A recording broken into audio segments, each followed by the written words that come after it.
আমি যেটা আপনার সামনে খোলাসা বলবো যে জি আসলে মাওলানা সাদ সাহেবের এই ভুলগুলি টার্গেট না। তবলিগের এই যে গন্ডগোল, এটার মূল ইস্যু হচ্ছে ইমারত এবং শুরাইজম। মাওলানা সাদ সাহেবের যেটা আজম ছিল যে না, তবলিগ মৌলিক ভাবে যেখান থেকে শুরু হয়েছে ইমারতের ভিত্তিতে, আমরা আবার সেখানে ফিরে যাব। ইমারতের মতো এই মহান সুন্নত বা এই সিস্টেম যেটা নবুয়তের আহ সিস্টেম, এটাকে যদি বিলুপ্ত করে দেওয়া যায় তাহলে বাতিলের ফায়দা কি? জি বাতিলের ফায়দা হবে এটা, দুনিয়া থেকে ইমারত মিটে গেলে কোনোদিন জিহাদ কায়েম হবে না।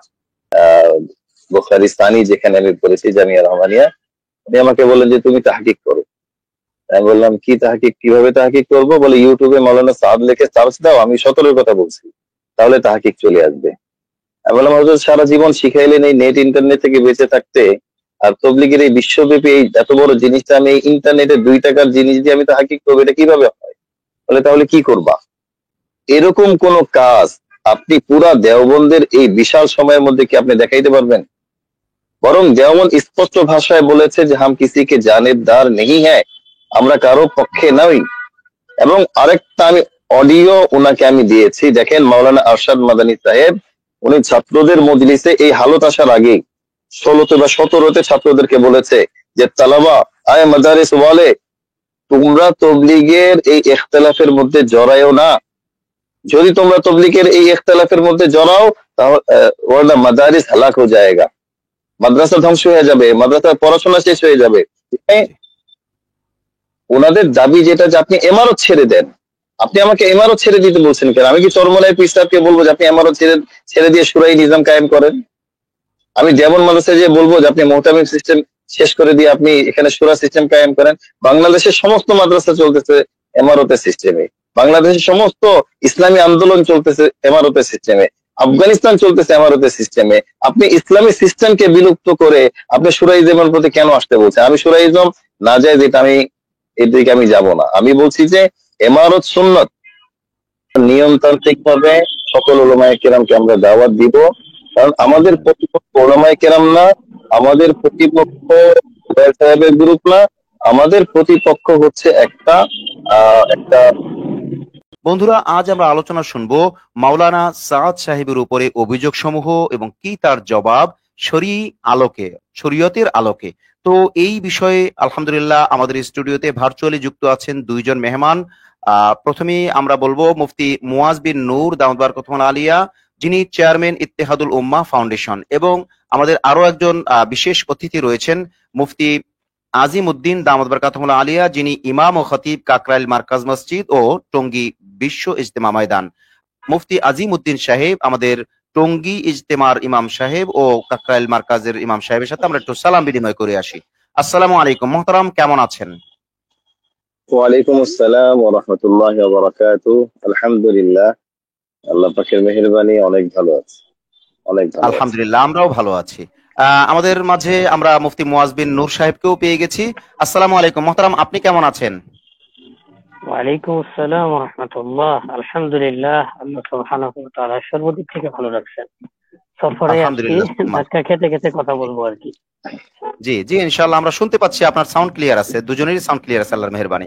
প্রিয় দর্শক, আপনাদের কাছে আমরা আবেদন করব আপনারা সবাই দয়া করে শেয়ার করে দিবেন। আজকের লাইভটি অত্যন্ত গুরুত্বপূর্ণ, যেই বিষয়গুলো সকলের জানা প্রয়োজন। কে কবুল করবেন, কে করবেন না, কার এটার উপরে আবার কোনো প্রশ্ন থাকবে থাকবে না, সেটা আওর বাত হ্যায়, কিন্তু কথাটা শোনা সকলের জন্য প্রয়োজন। এজন্য আমরা বলবো বেশি বেশি করে শেয়ার করে দিবেন, লাইক কমেন্ট করবেন, যাতে করে দাঁড়ে দাঁড়ে বারে বারে সবার কাছে এই বিষয়টা পৌঁছে যায়। আমরা মূলত আজ যে আলোচনা শুনবো, মাওলানা সাদ সাহেবের উপরে যে অভিযোগ সমূহ রয়েছে এর জবাব কি শরীয়তের আলোকে বা শরীয়তের দৃষ্টিতে। আমাদের এই দুইজন মেহমানই, যাদেরকে আপনারা স্ক্রিনে দেখতে পাচ্ছেন, ভার্চুয়ালি যুক্ত আছেন, দুইজন মেহমানই আমাদেরকে ইনশাআল্লাহ উত্তর দিবেন। আমরা প্রথমেই মেহমানদের কাছে যাব এই বিষয় নিয়ে। মূলত ওনারা ওনাদের মতো করে উত্তর দিবেন। দুইজনই ব্যস্ত মানুষ, তার মধ্যে মুফতি মুয়াজ বিন নূর ভাই তো সফরে আছেন, রানিং আছেন। তারপর ওনারা ওনাদের মতো করে উত্তর দিবেন। প্রথমেই আমরা দুজনের কাছেই চাইবো যে সাদ সাহেবের উপরে যে অভিযোগ সমূহ, এই অভিযোগের যে একটা মতামত আছে, আপনি একজন আলেম হিসেবে এই অভিযোগের ব্যাপারে আপনার ব্যক্তিগত মতামত কি? যে খুশি আপনি উত্তর দিতে পারেন। আহ, মাহমুদ ভাই যদি সময় দেন আমাকে। জি জি, অবশ্যই অবশ্যই বলবেন। আহ, মাহমুদ ভাই যদি সময় দেন আমাকে। জি জি, অবশ্যই অবশ্যই বলবেন। বিসমিল্লাহির রহমানির রহিম। শুকরিয়া আখরাত টিভিকে এত সুন্দর আয়োজনের জন্য। আমি এই আলোচনার আগে যে ভূমিকাটা দিতে চাই, যে আজকে আমরা জি যে আলোচনাটা করছি, এটা যারা আমাদের ফলোয়ার্স, যারা আমাদেরকে চিনে মানে, মূলত তাদের জন্য তো এই আলোচনা না। তারা তো এমনি মৌলানা সাদ সাহেবকে মানে। মূলত আলোচনাটা ছিল যে ভাইয়েরা অন্য পক্ষে আছেন অথবা যে ভাইয়েরা নিরপেক্ষ আছেন, জানতে চান, তাদের জন্য। আমি আশা করছি আখলাক টিভির মাধ্যমে ওই সকল শ্রেণীর কাছে এই আওয়াজটা বেশি যাবে এবং যাচ্ছেও ইনশাআল্লাহ। বিষয় বাংলাদেশে যেটা আমি আপনাকে একটু বলতে চাই, যে আজকে আমাদের দূরত্বটা এতটা এতটা দূরত্ব হয়ে গেছে। ওলামায়ে কেরাম যারা সাদ সাহেবের বিপক্ষে কথা বলছেন, বিষয়টা এমন হয়ে গেছে যে আজকে যখন আমরা সাদ সাহেবের পক্ষের দলিলগুলি দেই, আমাদের পক্ষের মানুষ মনে করে যে এত এত অল্প কেন বলছে। আর ওই পক্ষের ভাইদের মনে হয় মাথার মধ্যে আসমান ভেঙে বসছে, এই কথাগুলি কোত্থেকে আসবে, দূরত্বটা অনেক বেশি হয়ে যাওয়ার কারণে। আমি আপনাকে সংক্ষিপ্ত আকারে কিছু মৌলিক এই ইখতিলাফটা কেন হইল, জি আসলে যে ভুলগুলি নিয়ে আলোচনা হচ্ছে, জি আসলে কি এই ভুলগুলি টার্গেট নাকি এই ভুলের আড়ালে অন্য আরেকটা কিছু টার্গেট। আপনি জানেন উন্নত বিশ্বে অনেক থিঙ্ক ট্যাঙ্ক তৈরি হয়, আর জি এক একটা থিঙ্ক ট্যাঙ্ক তৈরি করতে তারা বছরকে বছর 20 বছরের সময় লাগায়। আর এই থিঙ্ক ট্যাঙ্ক গুলি তৈরি হয় লম্বা সময়ের একটা কোন দেশের প্রেক্ষাপট পরিবর্তন করার জন্য, ইত্যাদি ইত্যাদি। জি এটার পিছনে তারা যে খরচ করে, সেটাকে আমরা বলি যে সমুদ্রের মধ্যে অনেক গহ্বর থাকে, যেটাকে অতল গহ্বর বলে, কোনো তলা নেই, জি ব্ল্যাক হোল। অজস্র টাকা তারা ঢালে, এরপর একটা থিঙ্ক ট্যাঙ্ক তৈরি করে। এরপর তারা যেখানে তাদের টার্গেট, যেই কাজটা তার টার্গেট, শুরুতে ওই জায়গায় যায় না। তারা যায় অন্য জায়গায়, ঢিল দেয় অন্য জায়গায়, কিন্তু যেটা তাদের টার্গেট ছিল অটোমেটিকলি এমন ভাবে ওইটা তাদের উদ্দেশ্য তাদের হাতে চলে আসে, আমাদের সাধারণ মানুষ তারা বুঝতেও পারবে না যে আসলে এটা কেন হয়েছে। জি সাধারণ মানুষের একটা আবেগ উত্তেজনা কেমন ভাবে তৈরি করা হয়েছে কোন একটা জি বিষয় নিয়ে। কেউ নবীকে গালি দিয়েছে, আমাদের দেশে এরকম বিভিন্ন ইস্যু তৈরি হয়, নবীকে গালি দিয়েছে, কোরআন অবমাননা করেছে। কি হয়, একজন মানুষ, আমাদের সাধারণ মানুষের আবেগ তাদের রাজপথে নেমে আসে। রাজনৈতিক যারা আছেন, এটার পিছনে যে তাদের কি দূরবর্তী, তারা প্রেক্ষাপট একটা চলছিল, সেটাকে দিকে মোড় নিতে চাচ্ছেন, দিকে ঘুরাই দিতে চাচ্ছেন। 90% সাধারণ মানুষ কিন্তু এটা নিয়ে চিন্তাও করে না, তারা জি দেখে ওইটাই তাদের সামনে দেয়া হয়েছে। জি আজকে সাবস্ক্রাইবের যে ভুলগুলি নিয়ে আমরা আলোচনা করছি, জি আসলেও কি যারা সাবস্ক্রাইবকে টার্গেট করেছেন, আসলে কি তার এই যে ভুলগুলি তাদের টার্গেট নাকি তাদের উদ্দেশ্য অন্যটা। আমি একদম, আমি আল্লাহর মেহেরবানি, এই অল্প সময়ের মধ্যে আল্লাহ তাআলা পুরো পৃথিবীতে আল্লাহ তাআলা এত পরিমাণ নিয়েছেন এবং এত পরিমাণ আলিম ওলামা সুহবতে আমি গিয়েছি, যেটা এই অল্প সময় আমি বলতেও পারবো না। জাস্ট হিন্দুস্তান এবং আফগানিস্তান থেকে আমি হয়তো কিছু বলতে পারবো। এই টোটাল সারা বিশ্ব, একদম ইউরোপ থেকে আমেরিকা, সারা দুনিয়া, এই এবং ওলামায়ে কেরামের সোহবত, ব্যক্তিগত তাহকিক, সবকিছু মিলে আমি যেটা আপনার সামনে খোলাসা বলবো, যে জি আসলে মাওলানা সাদ সাহেবের এই ভুলগুলি টার্গেট না। তবলিগের এই যে গন্ডগোল, এটার মূল ইস্যু হচ্ছে ইমারত এবং শুরাইজম। মাওলানা সাদ সাহেবের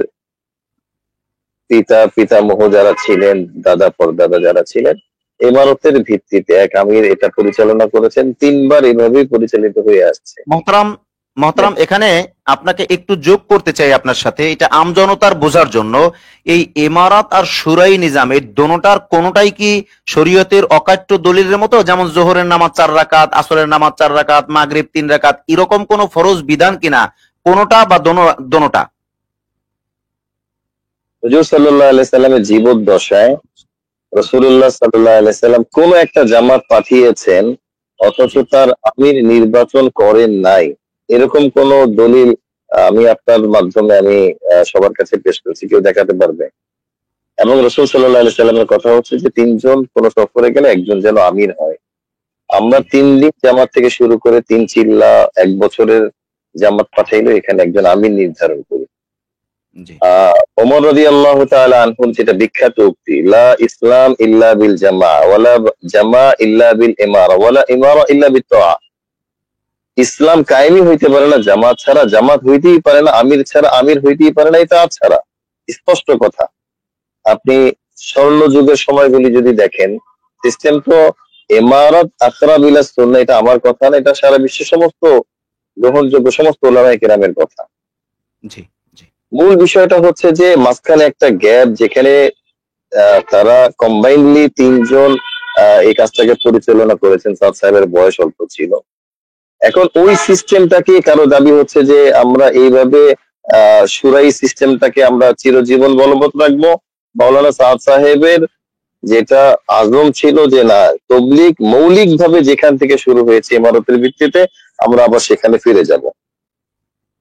এখন আমি বলতে চাই, যদি তবলিগের মতো একটা বিশ্বব্যাপী মেহনত, এই মেহনতের মধ্যে ইমারতের সিস্টেমকে বিলুপ্ত করে দেওয়া যায়, তাহলে বাতিলের ফায়দা কি? ইমারতের মতো এই মহান সুন্নত বা এই সিস্টেম, যেটা নবুয়তের সিস্টেম, এটাকে যদি বিলুপ্ত করে দেওয়া যায়, তাহলে বাতিলের ফায়দা কি? জি বাতিলের ফায়দা হবে এটা, দুনিয়া থেকে ইমারত মিটে গেলে কোনোদিন জিহাদ কায়েম হবে না। দুনিয়া থেকে ইমারত যদি মিটে যায়, অনেক বড় বড় আহকাম যেগুলি আছে, যে আহকামগুলি কোনোদিন দুনিয়াতে উজুদে আসবে না। আমরা যখন আফগানিস্তানে গিয়েছি, আফগানিস্তানের এক একজন ওলামায়ে কেরাম, তাদের সামনে দাঁড়ানো মানে একটা বড় হিম্মতের ব্যাপার। তাদের ইখলাস, তাদের বুজুর্গি এবং তাদের এলেম। তো আপনাকে আমি একদম নিশ্চয়তা দিয়ে বলছি যে আফগানিস্তানে আমার যে সফর হয়েছে, আমাদের এরপরে প্রায় এই পর্যন্ত আমরা হয়তো 30 থেকে 35টা জামাত আমরা আফগানিস্তানে পাঠিয়েছি, ওলামাদের মাশাআল্লাহ। জামাত। এবং প্রথম যে সফর ছিল, আমি প্রথম জামাতের সাথে ছিলাম আফগানিস্তানে। সেখানে সম্মিলিত উলামায়ে কেরাম, তারা 90% আমি বলবো কম করে হলেও, তারা হচ্ছে নিজামুদ্দিনের সাথে মিলে কাজ করছে। কিছুদিন আগে ইস্তেমা হলো, আমাদের মাওলানা মনির বিন ইউসুফ সাহেব গিয়েছেন, সেখানে প্রায় 2 লক্ষের মজমা জমা হয়েছে। তো আফগানিস্তান ওয়ালারা নিজামুদ্দিনকে কেন সাপোর্ট করছেন? এর লম্বা ইতিহাস সংক্ষিপ্ত আমি তাদের ওলামাদের মুখ থেকে এবং তাদের যারা বর্তমান গভর্নিং বডি, যারা বড় বড় ব্যক্তি, তাদের জবান থেকে যেটা আমাদের কাছে আসছে, যে আমাদের আফগানিস্তান ইমারতকে জিন্দা করার জন্য আফগানিস্তান কায়েম হয়েছে, নামই হচ্ছে ইমারত ইসলামিয়া। জি তবলিগের যে সিস্টেম ইমারতের ভিত্তিতে চলবে, আমরা সেটাকে সাপোর্ট করব। তারা সহজ সরল ভাবে ইসলাম বুঝে এবং ইসলামের মৌলিক জায়গাগুলিতে আল্লাহ প্রদত্ত, আল্লাহ পাক তাদেরকে ইলহাম করে তাদের ইখলাসের কারণে। আর তাদের পরিবেশ এনভায়রনমেন্ট কিরকম, এটা আমি আপনাকে হয়তো আরেকটা এপিসোডে লম্বা সময় নিয়ে বলতে হবে। যেটা বলতে চাই, মূল টার্গেট হচ্ছে আমাদের এই ইমারতের সিস্টেম। তো বাংলাদেশ থেকে যখন ওলামায়ে কেরাম এই ব্যাপারটাতে ব্যাপক আলোচনা হইল, তো স্বাভাবিকভাবে আমরা ছিলাম গুটি কয়েক মানুষ মহতারাম আমাদের মহতারাম, আপনাকে একটু ইন্টারাপ্ট করাই। আমি একটা জিনিস বুঝতে কি ভুল করছি নাকি শুনতে ভুল করছি, যে আপনি যেটা বললেন তার সামারিটা এরকম দাঁড়ায় যে ইমারাত ইসলামিয়া বা আফগানিস্তান, এখানে আলমী সুরার চাইতে নিজামুদ্দিনের অনুসারীর আলেম ওলামার সংখ্যা বেশি। আসলে কি এমন নাকি আমি ভুল শুনেছি? দেশের মধ্যে শুধু আলেম ওলামা না, আলেম ওলামা তো আছেই। জি আপনি আফগানিস্তানে আমার অনেকগুলি ভিডিও আছে, দেখবেন যে এক একটা মাদ্রাসায় যখন আমি যেতাম, তো জি হাজার হাজার ওলামায়ে কেরাম রাস্তায় দাঁড়িয়ে আমাকে ইস্তেকবাল করতো। আমি আপনাকে ভিডিওগুলি দিব। এক একটা জি মাদ্রাসার ইনশাআল্লাহ। প্রোগ্রামে, বুখারীর মসনদ, এক একটা মাদ্রাসায় যেখানে 5,000 10,000 ছাত্র, সেখানে আমাদের প্রোগ্রাম হইতো। তো আমি এখানে এটা একটা ব্যাপার, আমি এই প্রশ্নটা করার একটা কারণ হলো, একটা ব্যাপার আমার কাছে অস্পষ্ট। আজকের আপনার এই আলোচনার আগে আমিও অতটা ডিটেলস তদন্ত করি নাই, প্রয়োজনও মনে করি নাই, বা আমার এই লাইনে কোনো দৌড়ও নাই। সেটা হলো যে আফগানিস্তানের মতো জায়গায় যাকে আমরা অনুসরণ করি এবং সারা দুনিয়া তাকে খেলাফার দিক থেকে অন্তত হাল জামানায় অনুসরণ করতে বাধ্য, সেই ক্ষেত্রে সেখানে নিজামুদ্দিনের অনুসারী বেশি, মানে আলেমদের এবং আওয়ামদের, এটা আমার জানা ছিল না। আওয়ামদের জানার জন্য, অর্থাৎ আমাদের সাধারণ পাবলিকদের জানার জন্যই আমি এই বিষয়টা আপনার কাছে ক্লিয়ার করলাম। জি মহতারাম, আপনি বলবেন। আপনাকে ছোট একটা প্রমাণ দিই। এই আমি 2021 সালে আফগানিস্তানে গিয়েছি। এই 3-4 বছরের মধ্যে আমরা প্রায় 35টা থেকে 40টা জামাত আমরা পাঠিয়েছি। 35-এর উপরে হবে, নিচে হবে না। জি। আমাদের বিপক্ষে যে সুরাই ভাইয়েরা আছে তারা কয়টা জামাত পাঠিয়েছে আপনি আমাকে একটা হিসাব দিয়ে চ্যালেঞ্জ করে বলবো একটা জামাতও তারা হয়তো পাঠায়নি, একটা জামাতও না, কারণ ওইখানে এটার অ্যাকসেপ্ট করার মতো লোকই নাই। আচ্ছা, যেটা আমি বলতে চাই যে মূলত মাওলানা সাদ সাহেবের ভুলগুলি মূল টার্গেট ছিল না। মূল টার্গেট ছিল যে আপনি এমারত ছেড়ে দেন তাহলে মাসলা হল, যেটা বর্তমান আপনার কাছে অনেকগুলি ঘুরে ঘুরে ভিডিও আসছে। অনেক ওলামায়ে কেরাম বলছেন যে সাদ সাহেব যেখানে থাকুক তিনি অনলাইনে একটা ঘোষণা দিয়ে আমি এমারত ছেড়ে দিয়েছি তাহলে মাসলা খতম। আমার কথা হলো যে সাদ সাহেব ব্যাপারে আপনি বলছেন যে আল্লাহ হাতে হেদায়েত নাই, সাদ সাহেবের ব্যাপারে বলছেন উনি নবীর ভুল ধরে, সাদ সাহেবের ব্যাপারে বলছেন ওনার আকীদা ঠিক নাই, তাহলে শুধু ইমারত ছেড়ে দিলে ওনার সবকিছু ঠিক হয়ে যাবে? তাহলে বোঝা যায় যে এই ভুলগুলি আসলে মূল টার্গেট ছিল না, মূল টার্গেট ছিল ইমারত। এবার আমি আপনাকে একটা কথা অত্যন্ত বিনয়ের সাথে এবং আদবের সাথে আমি বলতে চাই যে আমি যে মাওলানা সাদ সাহেবকে নিয়ে তাহকিক করব এবং ওনার মতো যারা বৈশ্যবরণ্য ব্যক্তি, আসলে আমার কি ওই হাইসিয়ত ওই যোগ্যতা কি আমার আছে? অথবা আমার মতো ব্যক্তি মাওলানা সাদ কান্দেলভি অথবা বিশ্ববরেণ্য কোন আলেম মাওলানা আশাদ মাদানী বলেন, মাহমুদ মাদানী, তকি উসমানী, মনজুর মেঙ্গেল, দামাত বারাকাত, ওনাদের মতো ব্যক্তিদের যদি কোনো ভুল হয়ে যায় সেটা তাহকিক করার মতো, ধরেন আমি মনে করি আমার ব্যক্তিগত জায়গা থেকে যে আমি অতটা শক্তিশালী না বা অত হিম্মত আমি করতে পারি না। আমার উস্তাদরা যখন আমাকে তাহকিক করতে পাঠিয়েছেন, আমার সম্মানিত উস্তাদ বুখারী সানি যেখানে আমি পড়েছি জামিয়া রহমানিয়া, উনি আমাকে বললেন যে তুমি তাহকিক করো। আমি বললাম কি তাহকিক, কিভাবে তাহকিক করবো? বলে ইউটিউবে মাওলানা সাদ লিখে সার্চ দাও, আমি 17 কথা বলছি, তাহলে তাহকিক চলে আসবে। আমি বললাম হুজুর সারা জীবন শিখাইলেন এই নেট ইন্টারনেট থেকে বেঁচে থাকতে, আর তবলিগের এই বিশ্বব্যাপী এই এত বড় জিনিসটা আমি ইন্টারনেটে 2 টাকার জিনিস দিয়ে আমি তাহকিক করবো, এটা কিভাবে হয়? বলে তাহলে কি করবা? আমি বলি যে যেখান থেকে গন্ডগোল শুরু হয়েছে ওইখানে যাই। বলে ঠিক আছে জি। যাও। আমি বললাম আমি একা গেলে তো আপনি বিশ্বাস করবেন না, আপনার বিশ্বস্ত এক কাফেলাকে আমার সাথে দেন, আমি তাদেরকে নিয়ে যাই, আমরা হিন্দুস্তানের মাদ্রাসাগুলিতে ঘুরবো। এরপরে আল্লাহর মেহেরবানিতে আমরা হিন্দুস্তানে যখন গিয়েছি, আমাদের এই মজবুতির জায়গাটা কেন এটা অনেক ওলামায়ে কেরাম বুঝতে চায় না। যে বাংলাদেশের লাখ লাখ ওলামায়ে কেরাম একদিকে আর আপনারা গুটি কয়েক অল্প বয়স্ক মানুষ আপনারা একদিকে, আমাদের এই ইস্তেকামাতের জায়গাটা তৈরি হইলো কিভাবে? এটা আমি জি। আপনাকে বলছি যে আমরা যখন সাহারানপুর মাদ্রাসায় যাই তখন আমাদেরকে নিজামুদ্দিনের পক্ষে থাকতে কে বলেছেন? মাওলানা তালহা সাহেব, যিনি জাকারিয়া রহমতুল্লাহ আলাইহি সাহেবজাদা, মাওলানা সালমান মাজহারি সাহেব, যিনি মাজহারুল উলুম সাহারানপুরের যিনি মুহতামি। আমরা যখন দেওবন্দে গিয়েছি বাহারুল উলুম নিয়ামতুল্লাহ আজমি, ইউসুফ তালবি, উনাদের মতো বিশ্ববরেণ্য ব্যক্তিরা আমাদের পিঠে হাত দিয়ে বলেছেন যে আল্লাহ তোমাদেরকে হকের উপর রেখেছে, এটা থেকে এক চুল পরিমাণ সরবে না। আমরা এরপরে গিয়েছি কান্দালায়। কান্দালায় আপনি নাম শুনবেন মুফতি নুরুল ইসলাম রাশেদ কান্দেলভি। মুফতি তকি উসমানী সাহেব যখন ওনার কাছে গিয়েছেন তখন ওনাকে দেখে বলেছেন যে এই জামানায় এত বড় আলিম এখনো জিন্দা আছে, এটা একটা বিস্ময়। এত বড় আলিম নুরুল ইসলাম রাশেদ কান্দেলভি রহমতুল্লাহ আলী। উনি আল্লাহ আল্লাহ। মৌলানা ওনার বাবা মৌলানা ইফতেখারুল হাসান কান্দেলভি, যিনি মৌলানা সাদ সাহেবের পীর সাহেব, সাদ সাহেবকে যিনি খেলাফত দিয়েছেন। এখানে একটা আমি খুব ইন্টারেস্টিং একটা বিষয় আমি আপনাকে জানাতে চাই আপনার মাধ্যমে। আপনার অনেকগুলি ইয়েতে আমি দেখি যে অনেক আমার বন্ধু বান্ধবরা কমেন্ট করে তোমার সনদ কেটে দিয়েছে ইত্যাদি ইত্যাদি। আমি তাদেরকে এতটুকু বলতে চাই বিনয়ের সাথে যে আসলে আহ কোন বিষয় এটা ফখর করার জন্য না। সনদ এই এলেমের, এটা তো আল্লাহর পক্ষ থেকে আসবে। আল্লাহ যদি আমার এলেমের সনদ দেয় তো আল্লাহ তাআলা আমাকে ইস্তেমাল করবে। আর আমার যত বড় সনদই আমার হাতে থাকুক না কেন, এই সনদ কিন্তু আমাকে 2 পয়সার কোনো কাজে আমাকে লাগছে, আমাকে সহযোগিতা করবে না যদি আল্লাহর পক্ষ থেকে আমার তাইদ না।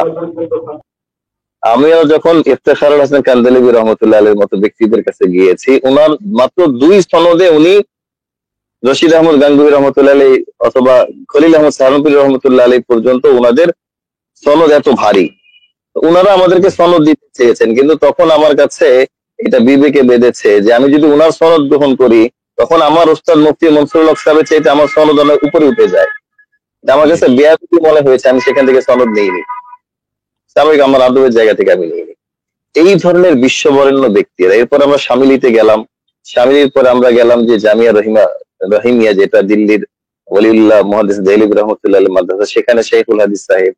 এরপরে আমরা যখন আপনার নদওয়াতুল উলামায় গেলাম, সালমান জি নদভী ছিলেন সেখানে, সাঈদ আল আজমি ছিলেন সেখানে, রাবে হাসান নদভী ছিলেন, বিশ্ববরেণ্য যারা ব্যক্তিত্ব। জি উনারা যখন আমাদেরকে বলছেন যে সাদ সাহেবের ব্যাপারে তোমরা ইতমিনান থাকো, যেটা হচ্ছে এটার উদ্দেশ্য অন্য, তোমরা আল্লাহ পাক তোমাদেরকে হকের উপর রেখেছেন, তোমরা ইতমিনান থাকো। এখন আমি আমার তাহকিক যতটা আমি জাহির করব, আমার তাহকিকের উপর আমার ওই ভরসাটা হবে না যেটা রাবে হাসান নদভী, ইফতেখারুল হাসান কান্দালাবি, নুরুল ইসলাম এদের মতো ব্যক্তিত্ব, তারা যে তাহকিক করে আমাকে যে কথাটা বলেছেন, অবশ্যই আমার তাহকিকের চাইতে তাদের তাহকিকের উপর আমার ভরসা দিচ্ছি। আপনাকে আমি আরেকটা ছোট কথা বলি যে এখানে ভুলগুলি মহতারাম, উদ্দেশ্য। মহতারাম, মিডিয়ার ভাষায় আপনাকে একটা প্রশ্ন করতে চাই নিরপেক্ষ দৃষ্টিকোণ থেকে, যে আপনি যে কথা বললেন ভারতের বড় বড় মাদারিসে কওমিয়ার মধ্যে গিয়েছেন, বড় বড় হাস্তিদের নাম নিলেন, তো ওনারা যে আপনাদেরকে সমর্থন দিয়েছেন বা আপনাদেরকে অভয় দিয়েছেন অথবা আপনাদেরকে বাহবা দিয়েছেন বা আগ্রহ দিয়েছেন, তো এর কোনো ডকুমেন্ট কি আপনারা পরে অবশ্যই কখনো প্রয়োজন পড়লে দেখাতে পারবেন? অবশ্যই এই প্রয়োজন, এগুলি আপনার ওই ব্যক্তিরা এখনো জীবিত আছে, তাদের অনেক বক্তব্য আছে, এই সমস্ত ডকুমেন্ট গুলো আমরা একসাথে আপনাদেরকে দিব। জি জি না, তো এটা হচ্ছে আমি দৃষ্টিকোণ থেকে, নিরপেক্ষ দৃষ্টিকোণ থেকে জাস্ট জানলাম। এটা আমি আপনার কাছে ডকুমেন্ট চাই না, কারণ আখলাক টিভি কারোর কাছে ডকুমেন্ট চাইবে না। আখলাক টিভির বক্তব্য হলো যেই পক্ষই কথা বলবে সেই পক্ষই তার মতো করে বলে যাবে। যখন দুই পক্ষ কথা বলবে, যদি মিলানের কথা হয়, যেটা মুফতি সফিউল্লাহ মাক্কি ভাই বারবার বলছেন, মিলজুলের কথা হয়, তখন ডকুমেন্টের প্রসঙ্গ আসবে না। যদি দুই পক্ষের ইত্তেফাকের ভিত্তিতে কোনো বাহাস মুবাহাসা মোনাজারা ডিবেট হয়, তখন তারা ডিবেট চাইবে, করবে, তখন তারা দলিল চাইবে। আমি জাস্ট মধ্যম অবস্থা থেকে পরিচালনার ক্ষেত্রে, সঞ্চালনার ক্ষেত্রে, উভয়কে সমান ইনসাফের ক্ষেত্রে আমি এই কাজটা করে যাব ইনশাআল্লাহ। অতএব আমি আপনার কাছে ডকুমেন্ট চাই না, শুধুমাত্র জেনে রাখলাম যে আপনারা ডকুমেন্ট দিতে পারবেন। জি মোহতারাম, বলুন। ওয়ালাইকুম চুগুফতি দলিল আসবায়ার, দলিল তো আমাকে থাকতে হবে। আলেম হিসেবে দলিল ছাড়া কোনো কথা, অথবা সনদে মুত্তাসিল থাকতে হবে, যে আলেমের নির্ভরতা আছে, মতামত আলী আলেমের মুত্তাসিল কোনো কথা আমার কাছে থাকতে হবে। আমি যেটা বিনয়ের সাথে বলতে চাই যে এখানে সাদ সাহেবের ভুল আদৌ কোনো ইস্যু না। আমি যত জবাব দিই, আমার জবাবটা বড় হবে নাকি সালমান মাজহারির মতো মানুষ, যিনি সাহারানপুর মাদ্রাসার মুহতামিম, তার সাদ সাহেবের পক্ষের জবাবটা ভারী হবে? অবশ্যই সালমান মাযহারি সাহেব এটা ভারী হবে। আমি আপনাকে নিশ্চয়তা দিচ্ছি, এই যে মুয়াজ ভাই যে উত্তরগুলি দিচ্ছেন না, এই উত্তরগুলি আমরা কোথায় পেয়েছি? সাদ সাহেবের পক্ষে যখন দেওবন্দ তাকে বিভিন্ন ইস্যুতে ধরলো, মুসা আলাইহিসসালামের ঘটনা, ইউসুফ আলাইহিসসালামের ঘটনা, সর্বপ্রথম সাদ সাহেবের পক্ষে দলিল পেশ করেছেন সাহারানপুর মাদ্রাসার মুহতামিম সালমান মাজহারি সাহেব রহমতুল্লাহ আলী, যার কাছে হাজী এমদাদুল্লাহ মুহাজির মক্কি রহমতুল্লাহ আলী সেই পাগড়িটা, মানে পালাক্রমে তালহা রহমতুল্লাহ আলীর পরে তার কাছে সেই পাগড়িটা ছিল। উনার মতো ব্যক্তি সাদ সাহেবের পক্ষে কি করছে? দলিল দিতে। ওই বই আমি আপনাকে দিব, এটা উনি উর্দুতে লিখেছেন, আরবি দলিলগুলি, এটার বাংলা তর্জমা আমি করেছি। উনাদের মতো ব্যক্তিরা যখন সাদ সাহেবের পক্ষ নিয়ে তারা তর্জমা করে, তারা জবাব দেয়, তো তাদের জবাবগুলি আমাদের চেয়ে অনেক ভারী হবে। এখন প্রশ্ন হচ্ছে যে বাংলাদেশে এই যে তবলিগ নিয়ে যে গন্ডগোল, অস্থিতিশীল পরিবেশটা তৈরি হইলো, এটা কেন হইলো? আমি যদি অতি সংক্ষেপে বলি যে আমাদের বাংলাদেশের উলামায়ে কেরাম, ওনাদের এলেম, ওনাদের হেলেম, ওনাদের সবকিছুর প্রতি শ্রদ্ধা রেখে আমি বলবো যে আসলে এই ইমারত এবং শুরা ইসলামের যে ফিতনাটা, এটা ওইভাবে মানুষের কাছে যদি পেশ করা হইতো যে ইমারত ভালো না, শুরা ইসলাম ভালো, মানুষ বলবে যারা আমিরই তো সুন্নাত, তবলিগে প্রথম কাজ শিখে আমিরকে মানো, এটা মানুষ খাবে না। তো আমি যেটা বলতে চাই জি যে আমাদের বাংলাদেশে যে পরিস্থিতিটা তৈরি হয়েছে, এই পরিস্থিতিটা তৈরি হওয়া এটা কাম্য ছিল না। জি আমি হালতের পরে মাওলানা, সরি আমি নাম বলবো না, আহ বেফাকের একজন অত্যন্ত গুরুত্বপূর্ণ ব্যক্তি, মোহাম্মদপুরের একটা বড় মাদ্রাসার যিনি পরিচালক, তার কাছে আমি আমার টিম নিয়ে গিয়েছি। তো তাকে আমি জিজ্ঞেস করেছি, হযরত, দেওবন্দ মাওলানা সাদ সাহেবের ভুল ধরেছে, ঠিক আছে, দেওবন্দ অভিভাবকত্বের জায়গা থেকে মাওলানা সাদ সাহেবকে শতবার সতর্ক করতে পারে, সে অধিকার দেওবন্দ রাখে। রাখে।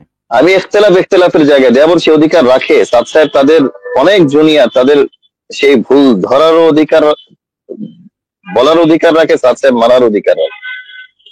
কিন্তু আমার একটা প্রশ্ন, যে দেওবন্দ সাদ সাহেবের ভুল ধরেছে, ফতোয়া দিয়েছে, এরপরে কোন ছাত্রদেরকে নিয়ে তবলিগের কোন একটা গ্রুপের পক্ষে যাওয়া, কোন একটা গ্রুপের পক্ষে প্রচারণা চালানো, কোন এক পক্ষকে হুমকি ধমকি দেওয়া, এরকম কোন কাজ আপনি পুরা দেওবন্দের এই বিশাল সময়ের মধ্যে কি আপনি দেখাইতে পারবেন? বরং দেওবন্দ স্পষ্ট ভাষায় বলেছে যে হাম কিসি কে জানেদার নেই হ্যাঁ, আমরা কারো পক্ষে নই। এবং আরেকটা আমি অডিও ওনাকে আমি দিয়েছি, দেখেন মাওলানা আরশাদ মাদানী সাহেব, উনি ছাত্রদের মজলিসে এই হালত আসার আগে 16তে বা 17তে ছাত্রদেরকে বলেছে যে তালাবা আয় মাদারিস ওয়ালে, তোমরা তবলিগের এই ইখতিলাফের মধ্যে জড়ায়ও না। যদি তোমরা তবলিগের এই ইখতিলাফের মধ্যে জড়াও তাহলে ওয়ালা মাদারিস হালাক হয়ে যায়গা, মাদ্রাসা ধ্বংস হয়ে যাবে, মাদ্রাসার পড়াশোনা শেষ হয়ে যাবে, তোমরা এই ঝামেলার মধ্যে জড়ায়ও না। উনি আমাকে জবাব দিলেন, এটা হচ্ছে টঙ্গীর 1 ডিসেম্বরের আগের ঘটনা।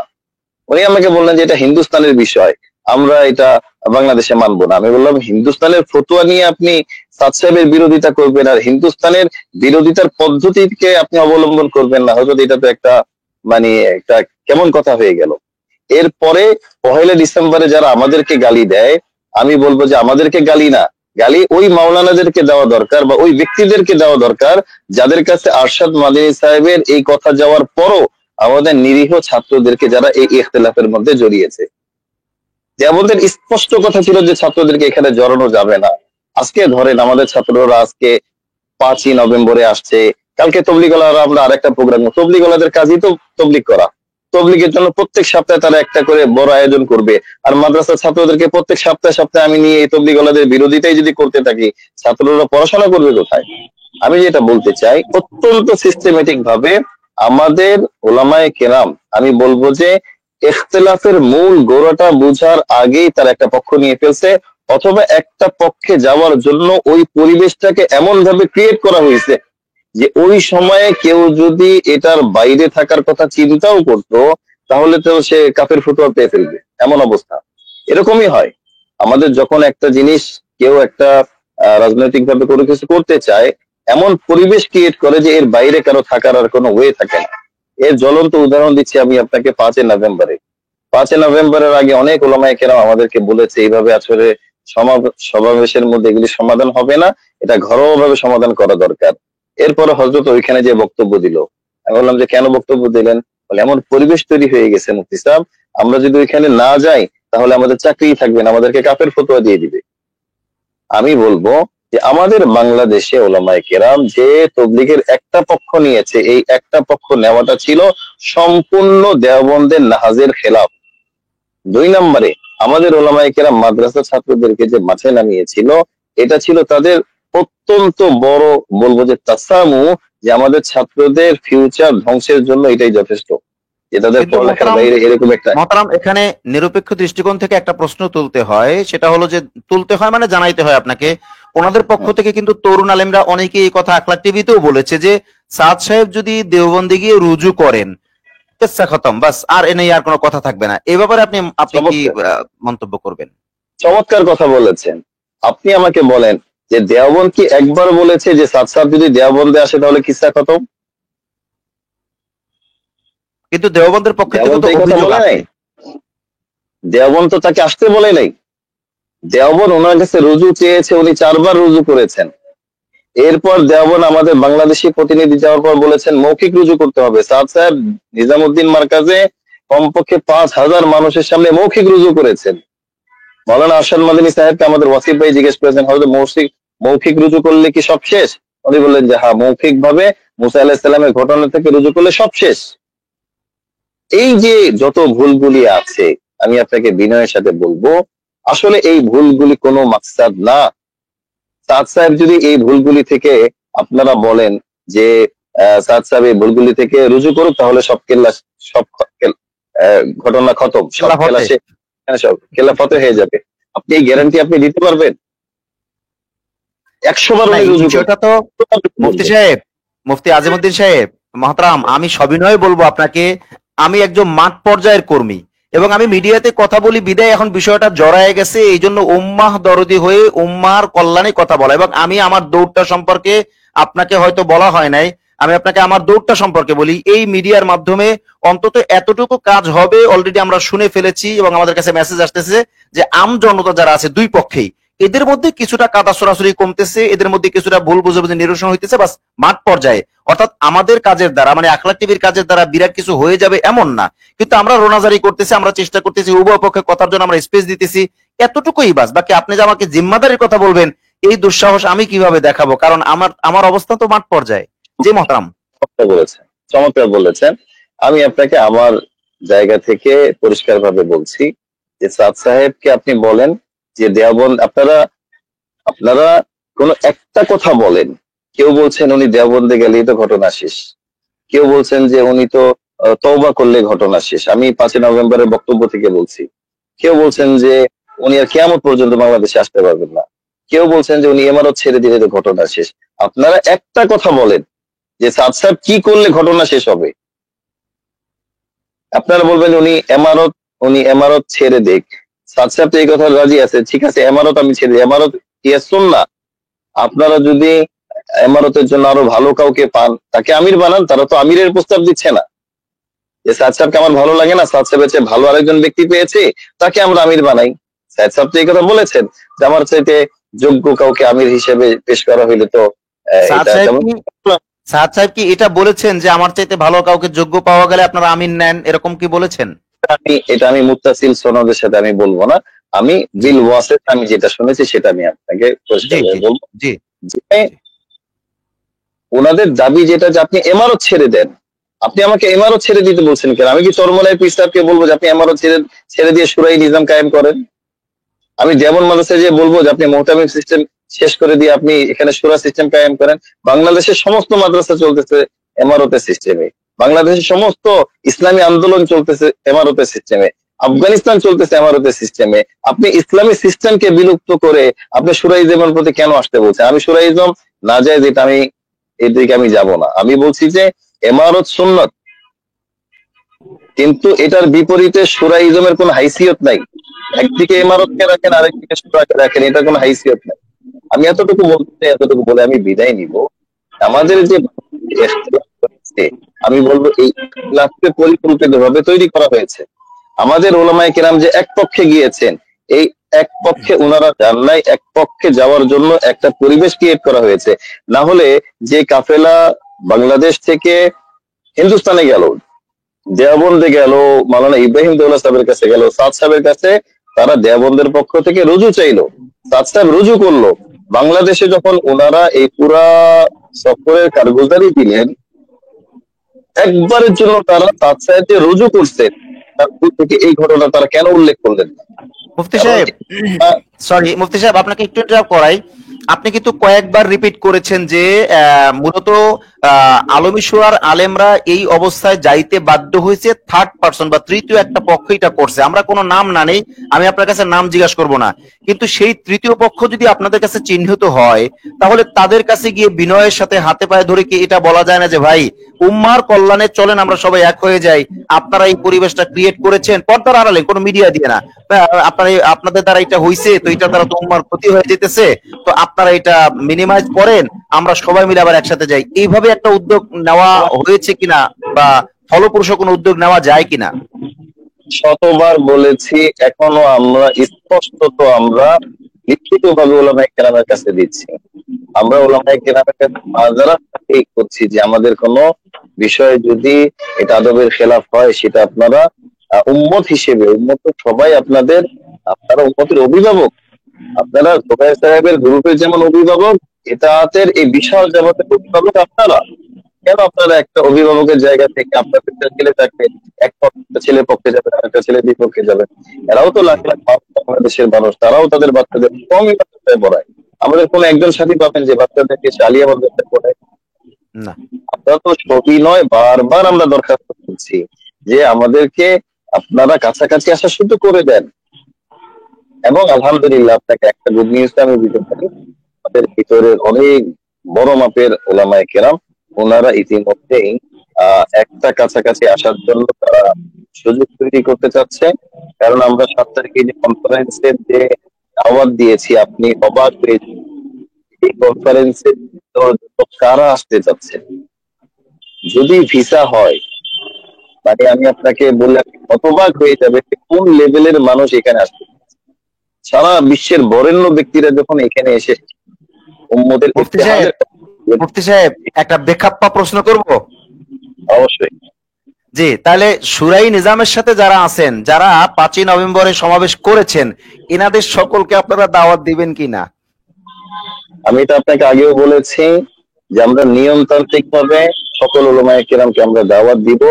কারণ আমাদের প্রতিপক্ষ ওলামায়ে কেরাম না, আমাদের প্রতিপক্ষ জুবায়ের সাহেবের গ্রুপ না, আমাদের প্রতিপক্ষ হচ্ছে একটা হলুদ একটা সিস্টেম।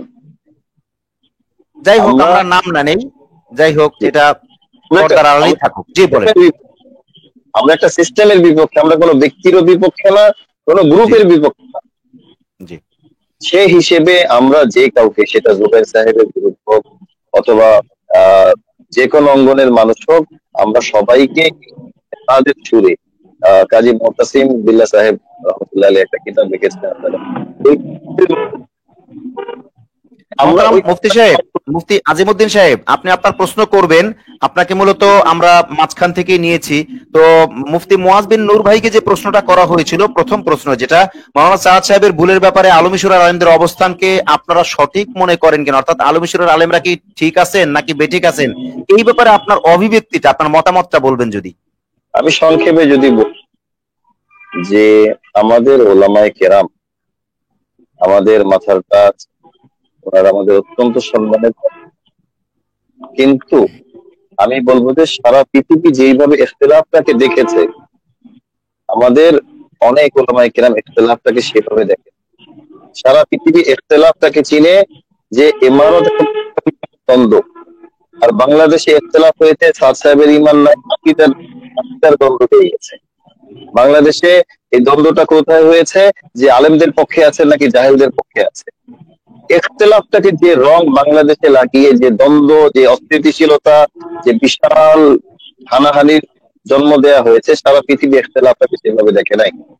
এটা আমি আমার ব্যর্থতা বলবো, হয়তো আমি আমার জায়গা থেকে সেই পরিষ্কার আমি তাকে বুঝাইতে পারি নাই, অথবা আপনার মতে ওই সময় আমরা পাইনি যাতে মাত্র কথাগুলিকে আমরা যাতে পেশ করতে পারি। বাস্তবতা এটা, সারা পৃথিবী যেভাবে ইখতিলাফকে দেখেছে আমরা সেভাবে ইখতিলাফ দেখি নাই, যার কারণে সারা পৃথিবী ইখতিলাফ শেষ। আর বাংলাদেশে আজকে 8 বছর ধরে আমরা এই ইখতিলাফ থেকে জিগিয়ে আমি আপনাকে কত ঘটনা বলবো, যে কত সংসার ভেঙে গেছে, কত মেয়ে তার সংসার হারিয়েছে, কত বাচ্চা তার বাবাকে হারিয়েছে। আমি যখন আমার 18 সালে, যখন দুঃখের সাথে বলি, 18 সালে যখন আমার শ্বশুর হচ্ছে নুরিয়া মাদ্রাসার মুহাদ্দিস, ঢাকার একজন বিখ্যাত আলেম, যখন ইখতিলাফ শুরু হয়, আমি নিজামুদ্দিনের পক্ষে কেন, আমার এলাকা থেকে আমার শ্বশুর আমাকে বললেন, তো ঢাকার আলেমদের মধ্যে আখলাকের একটা নকশা, বুজুর্গির একটা অত্যন্ত আল্লাহওয়ালা মানুষ, তার কাছে আলেম ফতোয়া দিয়েছে যে আপনার মেয়ে তো তালাক হয়ে গেছে। কেন? যে আপনার মেয়ের জামাই নিজামুদ্দিনের অনুসরণ করে যে তালাক হয়ে গেছে। সাদা সিধা একবার গেলেন মুফতি মনসুর হক সাহেবের কাছে, আরেকবার গেলেন আব্দুল মালিক সাহেবের কাছে, আল্লাহ ওনাদেরকে জাযা খায়ের দান করেন। এই বেচারারা তাকে সান্ত্বনা দিয়েছে যে না আসলে এরকম কোনো ঘটনা না, আপনি আখলাকের সাথে, আপনি রুদ্রবাড়ির সাথে আপনি চলতে থাকেন, আল্লাহ ওনাদের এই দুই আলেমের এরকম আমার ঘটনা না, এরকম আপনি বাংলাদেশের ইতাআতের ঘরে হাজার হাজার ঘটনা আসছে যে তাদের পেয়ে গেছে, তাদের সালাম দেওয়া নিষেধ, তাদের সাথে কোরবানি দেওয়া নিষেধ, জামিয়া রহমানের থেকে ফতোয়া জারি করা হয়েছে তাদের সাথে কোরবানি দেওয়া নিষেধ।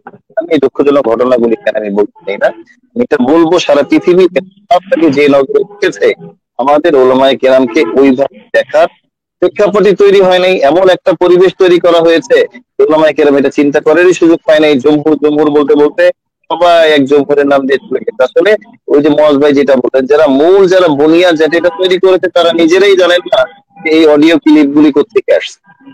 এটা হচ্ছে বাংলাদেশের সংক্ষিপ্ত প্রেক্ষাপট। বিস্তারিত ইনশাআল্লাহ আমাদের মুয়াজ বিন নূর ভাই, উনি আপনাকে বলবেন যে আসলে এই যে প্রশ্নগুলি উনি অত আমির হয়ে গিয়েছেন, উনি ইত্যাদি ইত্যাদি। আমি আশা করবো মুয়াজ ভাই সংক্ষিপ্ত আকারে আপনাদেরকে এই উত্তর দিবেন, কারণ দালিলিক ভাবে এত কিছু আমাদের আওয়াম হয়তো বুঝবে না। আমি আশা করছি এখন মুয়াজ ভাইকে আপনি floor দিবেন। মুফতি মুফতি আজিমউদ্দিন ভাই, আপনার কাছে আমি শেষ একটা প্রশ্ন করতে চাই যে আপনি বললেন, মুফতি মুয়াজ বিন নূর ভাইও বলছেন, এবং কিন্তু আমরাও জানি যে মিডিয়ার এরকম কারসাজি হয় বা হয়েছে, এবং সাদ সাহেবের বক্তব্য দেখলে অনেকটাই কাটপিস যে আছে এতে কোনো সন্দেহ নাই। কিন্তু কাটপিস যদি হয়, তারপরেও তো কিছু কিছু বক্তব্য তো ওনার মুখেই বলা, ওনার জবানেই বলা, যেটা আমরা উর্দু হিন্দি ভাষা শুনলেই বুঝি। এই ক্ষেত্রে যদি স্পেসিফিকলি আলমগীরের পক্ষ থেকে এক একটা বিষয় নিয়ে আলাদা আপনাদের সাথে বসে, যদি সাদ সাহেব পর্যন্ত যায় তখন তো আর বসারই প্রয়োজন নাই। কিন্তু আপনাদের সাথে যদি আলমীশুরার আলেমরা এক একটা বিষয় নিয়ে স্পেসিফিকলি আলাদা আলাদা বসে, তখন কি আপনি বা আপনারা বসতে রাজি আছেন কিনা? অবশ্যই আমরা রাজি আছি, কিন্তু যারা মানে বুঝবেন, প্রত্যেকটা ব্যাপারে। অবশ্যই আমরা রাজি আছি, কিন্তু যারা বুঝবেন তারা সর্বপ্রথম তারা আমাদেরকে দুইটা জিনিস আমাদেরকে প্রমাণ দিতে হবে। একটা হচ্ছে মাওলানা আরশাদ মাদানী সাহেব বলেছেন দোনো পক্ষ হকের উপর আছে, যদি এক পক্ষকে বাতিল বলে সে নিজের আখেরাতকে বরবাদ করবে। এক নাম্বার। দুই নম্বরে মুফতি তকী সাহেব বলেছেন দোনো পক্ষ দুই মাযহাবের মতো হক, যে যেটা ইচ্ছা সেটা করবে। তাদের কাছে আবার দুইটা প্রশ্ন, দুইটা জিনিস দিতে হবে। একটা হচ্ছে এই যে দুইটা কথা আমরা বারবার, দুইটা কথা ভুল, আপনারা ভুল বলছেন, অথবা তারা এটা বলবে যে বিশ্ব বরেণ্য দুইজন আলেম যে চুক্তি করেছে আমরা এটা মানি না, তাদের উপর আমাদের এতেমাদ নাই। এই দুইটা বিষয় যদি তারা নিশ্চিত করেন, আমরা তাদের সাথে যে কোনো বিষয়ে বলবো। এমনকি আমি আপনাকে বলি, জাহাঙ্গীরনগর ভার্সিটি আমার বাসার কাছে, ওই বাচ্চারা ছেলেরা আমার ছিল যে আব্দুল মালিক সাহেব আপনাদের সাথে বসতে চায়, ডিবেট করবে। আমরা তাকে 3টা শর্ত দিয়েছি: নিরপেক্ষ বিনোতে বসবো, নিরপেক্ষ এখানে থাকবে, এবং যেটা তারা সিদ্ধান্ত নেয় তাই এটা প্রোগ্রাম হবে, যেটা সিদ্ধান্ত নেয় এটা আমরা মেনে নিব। আমরা এটা 2000 আপনার মুয়াজ ভাই, মুফতি মিজান ভাই সহ আমরা এটা বলেছি। আমরা 2018-তে 18তে আমরা বসতে তৈরি আছি, যেটা সিদ্ধান্ত হয় মেনে নিব। কিন্তু মাওলানা আব্দুল মালিক সাহেব আমাদেরকে বলেছেন যে না, এটা উনার মাদ্রাসায় বসতে হবে। আমরা বলেছি যে আমরা তো এটা বলছি না যে আমাদের মাদ্রাসায় বসতে হবে, আমরা বলছি নিরপেক্ষ ভেন্যুতে বসতে হবে। আমরা বসতে আজকে তৈরি না, আমরা 2018 থেকেই তৈরি হতে আছি। কিন্তু এই বসার দ্বারা যদি আমরা তকি উসমানী সাহেব, আরশাদ মাদানী সাহেবকেই না মানতে পারি, আপনি বলেন যে কোন বসার দ্বারা এবং কার বসার দ্বারা আমাদের সমাধান আসবে?